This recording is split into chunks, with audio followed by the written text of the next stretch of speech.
sommes encore là, c'est votre frère Michel Héritier Livoisi. Nous allons partager et à propos du cœur de l'homme.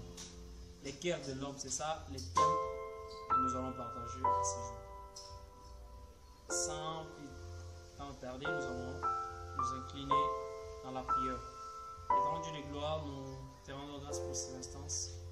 Et oui, nous léguons nos esprits entre ta main. Apporte encore une fois de plus la connaissance qui nous sera, Yahweh, avérée de nous amener dans la perfection auquel tu nous attends, Seigneur. Ouvre notre être afin de comprendre ta parole dans le nom de Jésus-Christ. Amen. Voilà, comme je venais tantôt de le dire, nous allons partager sur les cœurs de l'homme. Et ce sera pour nous indispensable de parler du cœur sans pour autant le définir, quand bien même qu'on connaît beaucoup de définitions à propos du cœur. Et bref, définition qu'on a pu prendre de cela, c'est que le cœur, c'est l'organe considéré comme susceptible de nouveaux causés par les émotions. Voilà, les mouvements causés par les émotions. L'organe qui est susceptible à cela, c'est le cœur de l'homme. On a voulu parler du cœur de l'homme afin de comprendre quelles sont les choses qui viennent l'endommager, soit les choses qui viennent pour, n'est-ce pas, l'amener vers les bas, et comment y parvenir à surmonter afin de garder notre cœur pur et saint devant le Seigneur. S'il nous faut feuilleter les Écritures, nous allons parcourir le livre des Proverbes, chapitre 4, verset 23. La Bible déclare ceci: par-dessus tout, veillez soigneusement sur ton cœur, car il est à la source de tout ce qui fait ta vie. Voilà que la Bible est claire à ce sujet. Et de ce qui est du cœur de l'homme, nous devons veiller. Parce que c'est de là qui est la source de vie. La source de vie, c'est notre cœur. Si notre cœur est parfait, si notre cœur est saint devant le Seigneur, c'est en ce moment-là qu'elle va nous procurer la source de vie. Maintenant, quelles sont les embûches qui viennent contrecarrer nos cœurs? Quelles sont les mauvaises choses qui viennent pour amener nos pensées dans l'ambiguïté, pour amener notre cœur à être freiné dans un stade de vie pour ne plus avancer? La première des choses que nous y parlerons, ce sont les mauvaises personnes que nous avons rencontrées dans notre parcours. Ce sont les mauvaises personnes, je dirais, qui ont été notre collaborateur, je ne sais pas moi, proche, et à qui on s'est fiancé, je ne sais pas moi, on a donné sa confiance et qui nous a trahis.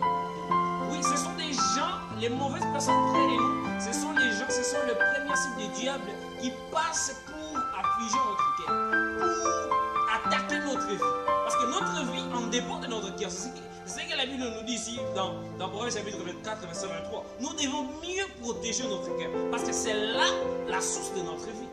Et s'il y a une mauvaise personne près de vous, ce sera la personne qui sera toujours et encore censée à émettre des mauvaises pensées près de toi, à poser des mauvais actes. Tout ça pour vous égarer dans la présence de Dieu. Tout ça pour vous amener à être affligé au-dedans de vous et à freiner votre vie. Mais nous avons connu il y a ceux qui ont connu des mauvaises personnes. Les gens qui n'étaient que là pour vous ennuyer. Ils sont là, ils ne contribuent rien de grave. Les gens à qui on a placé confiance, qui nous ont trahis. Ce sont ces gens-là. La première des choses que nous voudrions parler, c'est que la première chose qui inflige notre cœur, ce sont des mauvaises personnes qui sont près de nous. Les actes qu'ils posent envers nous, les réactions envers nous, ça nous amène à infliger notre cœur et à nous rabaisser vers le bas. Ce que j'aimerais dire à quelqu'un, que ce que nous devons faire à cela, dans ce premier stade, la solution que nous avons mis en évidence, que nous devons avoir un cœur qui est prêt à pardonner. Oui, nous devons toujours pardonner. Car si nous ne pardonnons pas, bien aimé, laisse-moi vous dire que nous serons toujours enclavés de cela. On restera toujours prisonnier de la chose qui a été passée. Si vous avez connu une mauvaise personne dans votre vie, alors elle est déjà passée. La personne est passée. oublier aussi ces mauvais souvenirs et passer, entamer, aborder une autre chose dans la vie. Vous devez apprendre à pardonner. Même si quelqu'un qui t'a fait quelque chose auquel tu ne parvenais pas, tu t'es dit peut-être qu'il y a des gens qui peuvent me faire ça, mais non lui ne peut jamais me dire des choses pareilles. Mais c'est la personne qui a accompli de tels actes envers vous. Ce que vous devez faire, c'est toujours les pardonner. Ce que nous recommande la Bible, c'est les pardonner. Si vous parcourez la Bible en Colossiens chapitre 3, verset 12 à 13, vous allez comprendre que la Bible nous dit que s'il y a quelqu'un qui est près de nous, il nous a fait quelque chose, il nous a fait du tort, nous devons l'appeler et lui faire voir qu'est-ce qui n'a pas été dans ses actes, qu'est-ce qui n'a pas été face à ses réactions envers nous, et nous, on va lui faire voir, et puis en fond des choses, lui réprimander afin qu'il demande pardon. Et si la personne ne demandait pas pardon, laisse-moi vous dire, nous sommes obligés de pardonner. Nous qui sommes appelés enfants de Dieu, nous ne devons pas nous conformer comme c'est de ces mondes. C'est ce que je disais l'autre fois. Si les gens de ce monde pardonnent à ceux qui sont venus auprès d'eux pour demander pardon, et nous qui avons crié au Seigneur, quelle est la démarcation qui en existe? Parce que nous sommes semblables, on réagit de la même manière. Or, nous devons pardonner, même si la personne ne venait pas auprès de nous demander pardon, nous devons les pardonner. Quand bien même que nous ne pardonnons pas, nous restons liés dans notre cœur. Nous lions notre cœur face à cela. Si nous voyons directement la personne et ces mauvais actes qu'il nous a fait dans le passé, nous reviennent en esprit et tout est barricadé dans notre vie. Si nous voulons délivrer notre cœur face à ces embûches de mauvaises personnes, des gens qui sont venus avec de mauvais actes près de nous, nous devons être capables de pardonner. La Bible nous dit depuis Matthieu chapitre 6 verset 14 et 15, si vous descendez, la Bible est claire à ce sujet. Il dit, nous devons pardonner aux autres, afin que notre Père qui est dans les cieux nous pardonne également. Vous et moi, combien de fois on a eu à pécher? Et c'est Dieu miséricordieux, compatissant, il reste toujours les nôtres. Il nous appuie, il nous seconde, il nous pardonne, il nous amène toujours dans la perfection de sa présence. Et que dire les autres? Nous devons les pardonner. Et si nous ne les pardonnons pas, c'est que la Bible est claire à ce sujet. Si vous lisez les 15 versets, la Bible dit, si vous ne pardonnez pas, votre Père ne vous y pardonnera pas non plus. Donc nous devons pardonner. Peut-être qu'il te pose des questions. La personne en question que vous dites de pardonner, il me vient que chaque jour, il me vient avec la même chose. Mais la Bible dit ceci à Colossiens 3, verset 3. Est-ce que deux personnes peuvent dire, moi, ça, c'est nécessairement pas? Si vous vous entendez pas avec la personne, vous mieux de cultiver un espace, cultiver au moins que vous ne soyez plus côte à côte pour que cela ne réprenne pas. Et alors, si vous êtes avec la personne, vous devez toujours la pardonner. Pierre a posé la question à Jésus, toujours en Matthieu, chapitre 2, avec 19 versets. Il dit, Seigneur, nous pouvons pardonner combien de fois? Si la personne nous venait, il venait toujours près de nous, pardon, et combien de fois devons-nous les pardonner? Le Seigneur a dit quoi? Il a dit, nous pardonnerons 7 fois 77 les jours. Allez-vous comprendre c'est quoi la grandeur que l'Éternel nous attend notre cœur ailleurs? De supporter ceux qui sont près de nous avec des mauvais comportements, de les supporter dans la foi. Nous devons toujours pardonner. Si tu es rancunier, laisse-moi te dire que tu lis ta vie. Ta vie est liée à cela. Tu es toi-même le proacteur des foins et des barricades de ta vie. Arrive à un moment où tu peux pardonner et cela te déliera. À la question de savoir combien de fois pardonner, nous devons toujours et encore pardonner. C'est tout. On ne pardonne pas seulement parce que la personne a reconnu. Il doit d'abord reconnaître ses fautes. Lui, ce qu'il m'a fait, elle, ce qu'elle a fait. Elle doit d'abord venir et reconnaître. Et enfin, on ne pardonne pas comme ça. Non. Quand vous ne pardonnez pas, ce n'est pas pour votre désavantage. Les autres, on pense que si vous pardonnez quelqu'un, c'est parce que c'est lui qui a été fautif envers nous. Et il est parti, il est lié face à cela. Non. Vous aussi, vous êtes liés à ça. Sans lien. Les liens quand vous êtes en accord avec quelqu'un, ce n'est pas seulement la personne qui est liée à l'accord et vous aussi. Quand quelqu'un vous a fait du mal, lui qui est parti, s'il n'a pas de remords, il sera lié par ces mots. Et vous également qui avez subi cela, vous serez liés. Alors, nous devons apprendre à pardonner. Et c'est une chose qui va aider notre cœur à aller encore en avant avec La deuxième des choses que nous avons trouvé comme c'est quelque chose qui lie et qui prend beaucoup de gens en otage, c'est un mauvais passé.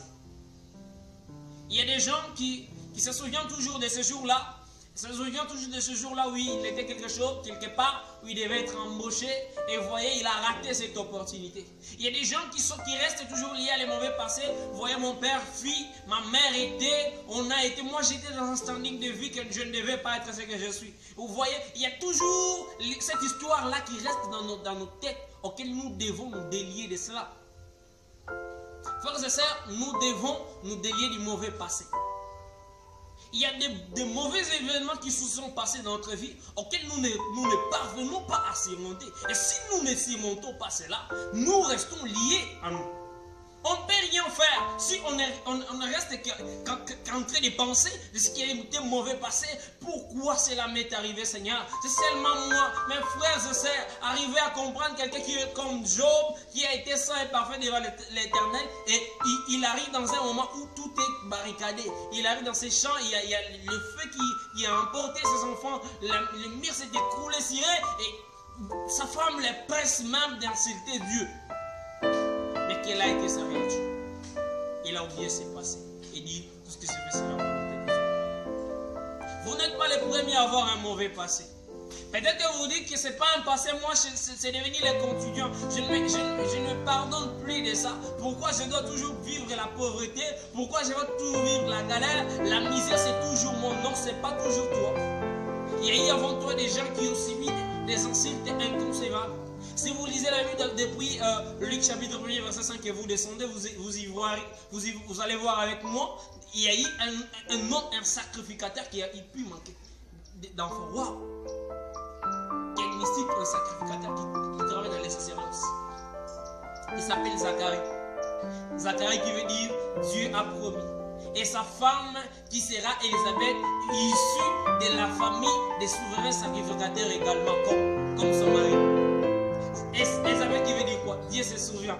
Les deux qui sont venus, la promesse avec une autre promesse, ils se sont mis ensemble, mais ils ont resté des années, d'année en année où il fut stérile. Il manquait de l'enfant. Oui, bien aimé, il y a quelque chose qui est à répétition, qui répond dans votre vie, une vie de galère, de misère, laisse-moi te dire que vous devez y surmonter. N'allez pas voir votre histoire, ne restez pas liés à ces mauvais passés. Vous voyez, ça a été toujours de la même chose. Vous voyez, mon père qui fut avant moi, il souffrait de la gastrite. Ce sont des maladies héréditaires reconnues dans notre famille. Non, ne restez pas liés à ça. Si vous restez liés à ça, vous ne croyez pas au Seigneur. La Bible dit ceci en Ésaïe chapitre 43, les 18e verset. Ne vous rappelez plus les événements du passé. Ne considérez plus les choses d'autrefois. Oui, quand nous sommes dans le Seigneur, nous devons abandonner les choses du passé. Si vous vous référez à quelque chose qui est familial, ce que vous n'avez pas, vous n'êtes pas né à nouveau dans le Seigneur. Vous devez renaître dans le Seigneur et vous y comprendrez que vous n'appartenez plus à ces liens-là. Vous n'appartenez plus à ces erreurs-là. S'il y a eu un mauvais passé, que cela ne soit pas quelque chose qui sera toujours ancré dans votre cœur, enfant de penser à cela. Non! Passez à autre chose, abordez la vie. Il y a encore des opportunités qui seront devant vous. Il y a encore des personnes qui seront devant vous, des bonnes personnes, des meilleures alors, qui vous viendront en aide, qui voudront s'associer avec vous afin de faire la vie. Ne vous restez pas liés à ce qui est passé. Ce qui est passé est déjà passé. La Bible nous dit que nous ne devons pas rester liés au mauvais passé. Si vous lisez même en Marc chapitre 11 verset 23, la Bible dit ceci, si on peut faire quelque chose, la pureté de notre cœur, c'est ce qui nous permet même d'atteindre une autre dimension de la foi. Vous voyez, si vous ne croyez pas que vous devez encore avoir, qu'il y a encore des opportunités au-devant de vous, qu'il y a encore des bonnes personnes, qu'il y a encore des bonnes choses, qu'il y a encore des merveilles, c'est que vous ne croyez pas au Seigneur. Pour ceux qui ont échoué dans le monde, pour ceux dont ils n'ont pas trouvé leur part aux yeux des hommes, c'est à cela que le Seigneur est venu. Le Seigneur Jésus-Christ, il est là près de vous pour vous remonter encore le moral, pour vous consoler, pour vous amener des bénédictions en bénédiction, pour vous amener la gloire, le succès, les progrès. Mais ce que vous devez faire, c'est d'abord ignorer les mauvais passés. C'est d'abord pardonner ceux qui vous font du mal et aborder une autre vie, commencer à progresser avec le Seigneur.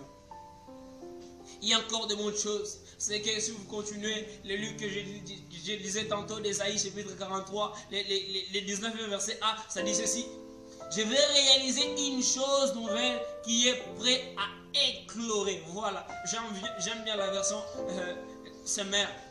Il y a une nouvelle chose que Dieu veut faire dans votre vie. Mais avant de le faire, qu'est-ce qu'il dit au 18e verset? Que nous devons oublier les passés.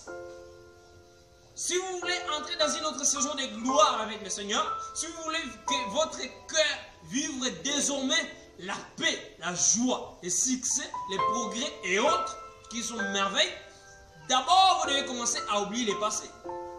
Également aussi pardonner ceux qui vous ont fait du mal. Si vous en finissez, c'est alors que l'Éternel va créer une nouvelle chose dans votre vie. Je t'annonce, toi qui essaies décidé en ce moment de laisser le mauvais passer, de pardonner ceux qui vous ont fait du mal, je t'annonce que ce qui est pour toi, ce qui sera ton partage, et que l'Éternel va te faire voir, va réaliser une nouvelle chose dans votre vie. Il va donner de nouvelles opportunités. Il va vous amener dans une autre saison de gloire. Il va vous amener dans une autre standing de vie. Et vous serez à l'aise, apaisé. Et vous glorifierez à jamais son nom et sa gloire. Voilà ce qui a été de ce jour. Nous avons voulu partager du cœur de l'homme. C'est un message qui nous est venu pour qu'enfin que nous puissions réaliser que les gens qui sont venus nous faire du mal dans notre vie, ce sont des gens qui sont venus juste intercaler notre avancée. Alors si nous les pardonnons, nous allons voir d'autres choses et nous allons parcourir notre vie. S'il y a eu des mauvaises choses qui se sont réalisées, des événements, des mauvais passés qui sont passés dans notre vie, c'est déjà passé en abordant la vie et il y a encore des opportunités, il y a encore de bonnes choses que l'Éternel va réaliser dans notre vie. Je vais prier avec vous qui êtes là en train de réaliser que vous prenez la décision de laisser les mauvaises personnes, les mauvaises histoires et aborder maintenant la vie. Je veux prier ensemble avec vous. Père éternel, je bénis ton nom et ta grandeur pour ce qui a été ce moment, Seigneur. Tu as permis que nous puissions partager ta parole afin de réinitialiser notre être, notre cœur dans ta présence pour que nous soyons purs et saints. Dieu de gloire, pour ceux dont, Seigneur, ils ont eu l'engagement de pardonner ceux qui leur ont fait du mal, d'oublier les mauvais passés. Seigneur, permets que tes bénédictions soient leur partage dans le nom de Jésus. Seigneur, à ceux qui n'arrivent pas à pardonner, Père éternel, la Bible de ta parole déclare que tu es une pierre pour que si tu tombes sur quelqu'un, il est écrasé. Et si quelqu'un tombe sur toi, il est écrasé. Comme il t'a connu comme Seigneur et Sauveur, Père éternel, brise son cœur. Brise son cœur, mon Dieu.